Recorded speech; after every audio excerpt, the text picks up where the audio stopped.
a little bit about Lola because she asks us to. Oh, thank you. This is not in any way, shape, or form meant to sound flippant in your language. So she asks that you please do not take it that way.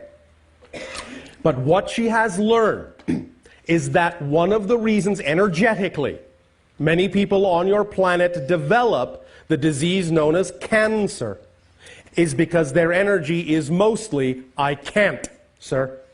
Oh my God. And when you can't, you develop dis-ease. Dis-ease. The idea, again, is to treat yourself to the unconditional love that you deserve by allowing that love to come into your life in all its forms. Yes. Without insistence, and allow there to be no constriction. Therefore, it can support and fulfill all arenas, all areas simultaneously, harmoniously, expansively. She sends her love, her greetings, her blessings, and there will be another dream. Oh, good. And to you, good day.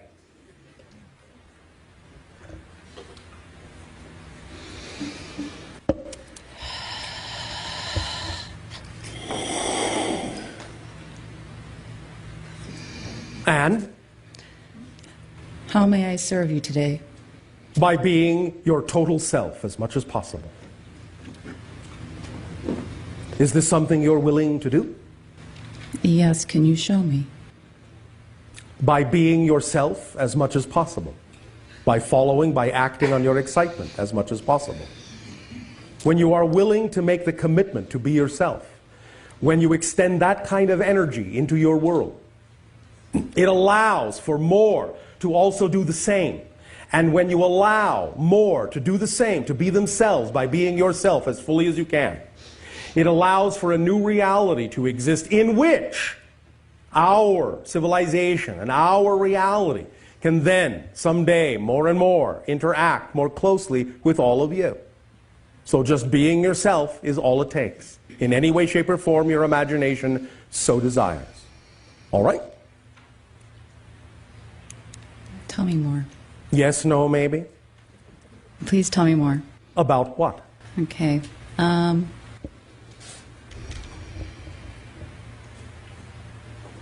Is there a place, is there for me to go and just be that will allow me to find the whole truth? Or am I already there and just denied? All of you are already there to whatever degree you believe you are. But you must understand that the whole truth means that all truths are true. There is nothing that is not true. That's the whole truth. So whatever works best for you at any given moment, at that moment is your truth. Even if in the next moment you change the idea of what your truth is, that is still part of your whole truth. Because all truths are true. So wherever you believe you need to be, wherever you are attracted to be with your excitement, is where you need to be at any given moment, and whatever you discover in that place, at that time, in that way, is an aspect of your whole truth. But that doesn't mean there will not be another aspect, or another angle, or another perspective of your whole truth in the next moment. And if you know that all truths are true, then you will simply be seeing your whole truth from many different angles. Which is what all beings in creation are. All beings in creation are simply another way that creation has of seeing itself from another perspective. Of experiencing itself from another perspective. And it's up to you to do that for yourself in whatever way gives you the most joy. Make sense? Yes. Does that help you? Yes. Is that sufficient? Yes. All right. Thank you very much. My love to you, Bashar. And to you, good day. I'm being totally me, and I'm totally emotional right now. Oh, all right. You spoke of the children. Children, yes. And I have never before been ready to be more specific about my children.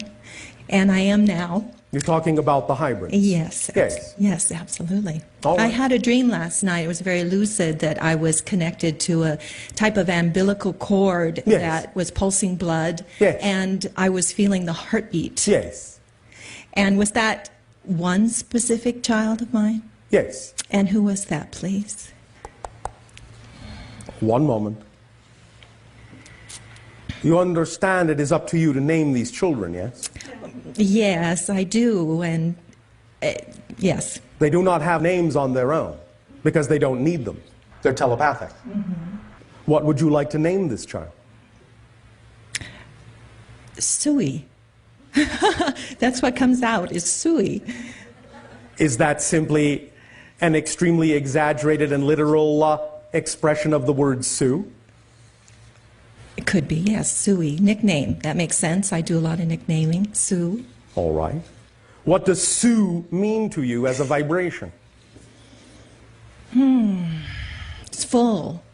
Sue, it means fullness. It means breath. It means, well, life. And of course, the blood was life. All right. Will the name Sue do for this connection?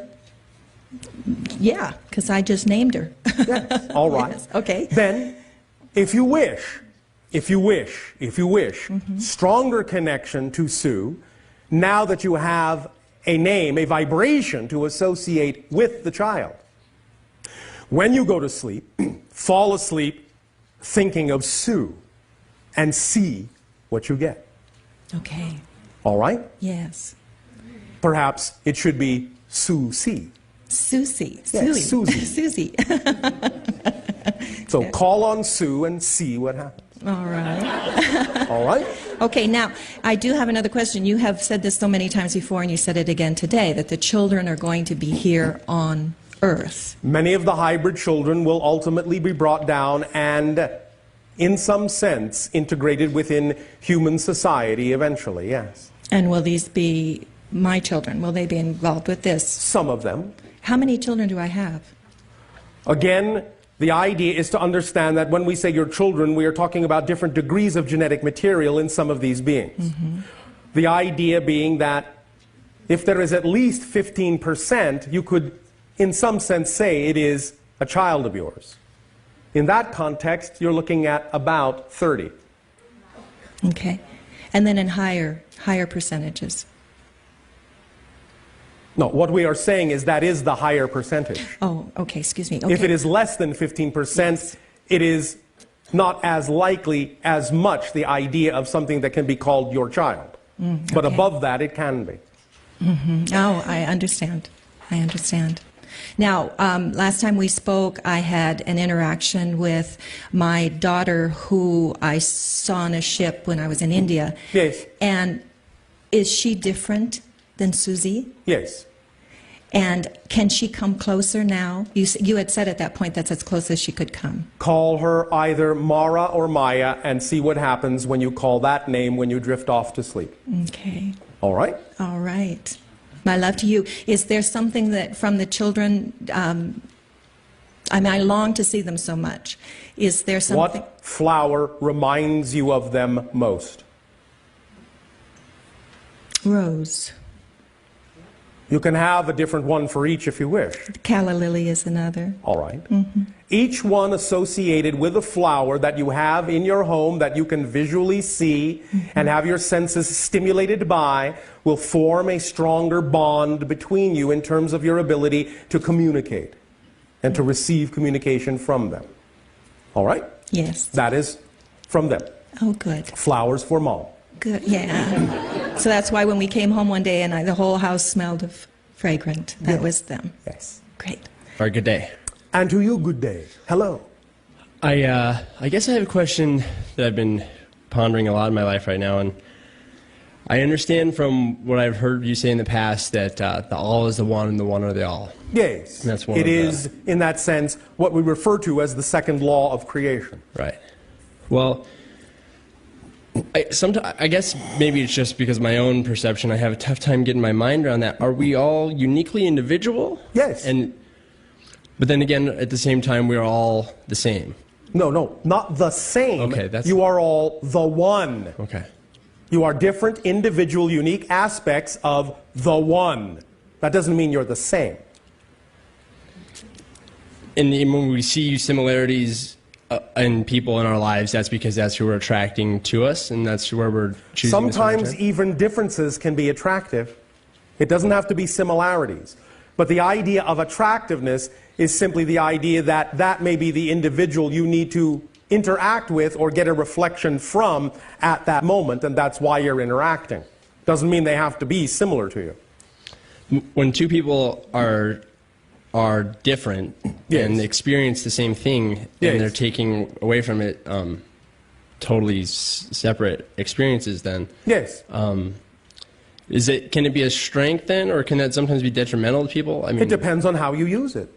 Again, it depends upon the idea of what belief systems you are filtering the experience through. Some people who approach and interact in relationships and circumstances and situations with negatively oriented belief systems that are out of alignment with their true self will experience the idea of detachment, disconnection, separation, degradation, spiraling downward in the very same situation, so to speak, that another person approaching it with the idea of positive belief systems aligned harmoniously with their true self will experience what appears to be the very same situation in a positively reinforcing, expansive, constructive, and integrated way. That's why it's so important to understand the third law. What you put out is what you get back. Even in what appears to be the same situation, people can have extremely different experiences depending upon what they bring to the table, as you say, in that situation as far as their belief systems go. And no matter what anyone's intention towards someone else is, as long as you approach the situation with a positive belief system structure, you will only get a beneficial effect from it, even if they wish a negative effect upon you. Because you cannot experience anything in your reality that you do not create in it. And anything you do experience in your reality is simply the version of it you have created in your reality in order to experience it. It isn't actually the thing that exists in their reality, or the version of them that they know in their reality. Make sense? Yes, it does. Thank you. Is this helping? Yes, a lot, actually. It's something I'm been trying to work on for a long time, and I appreciate the perspective. Yes. Well, again, it is as simple as what you put out is what you get back, the third law.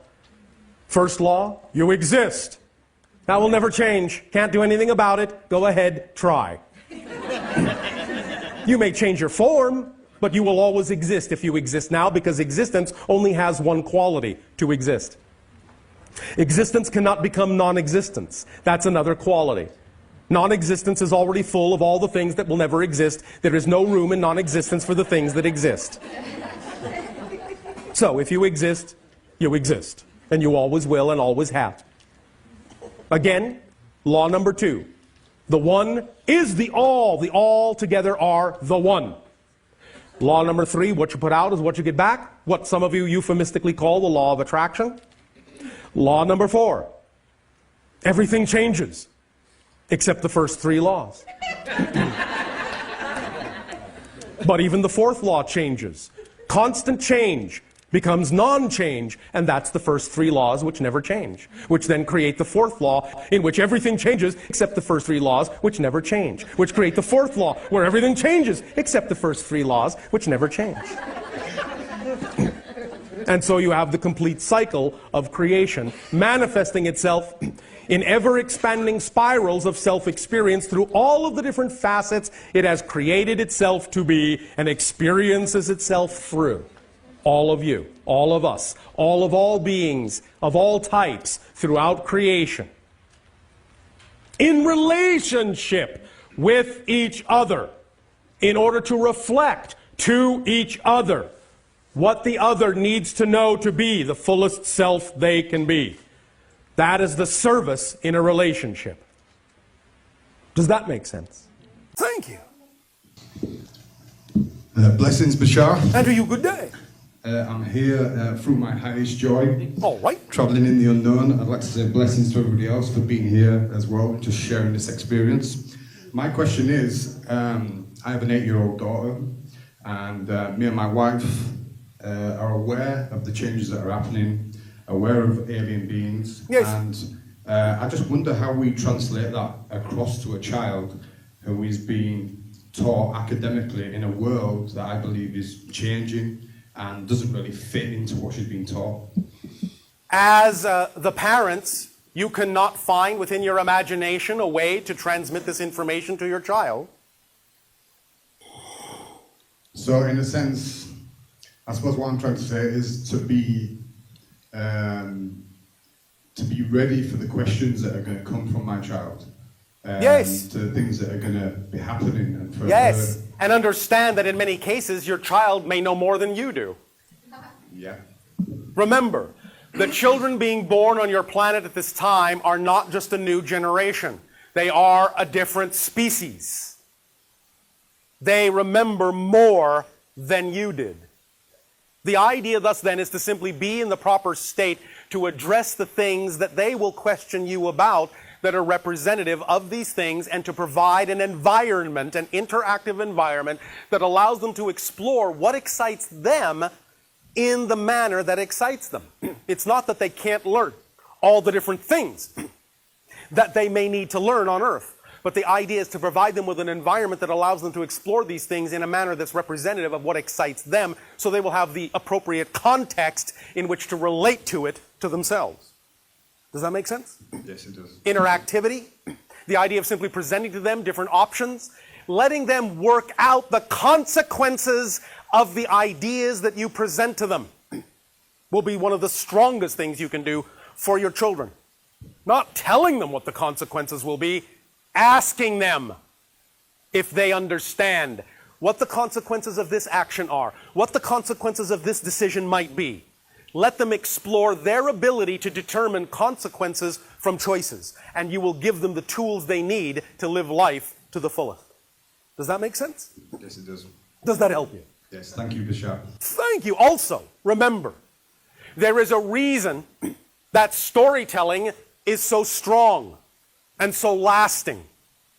Many of your people talk about the idea that there are archetypes within stories, but many of you don't realize that story structure is an archetype within your consciousness, and that the most lasting information is delivered in the version of a story. That's why it lasts, because it's part of your psyche. That structure, that story structure, is part of your natural psyche. And when you deliver information in the form of a story, you hit the chords that pluck the strings, that create the vibrations in your psyche that all fall into place, and you understand the entire point of the story, and thus hold on to that information forever. So tell creative stories that embody these ideas you wish to share. Yes? Yes. Does that help? Yes, thank you, Bashar. Thank you. Salam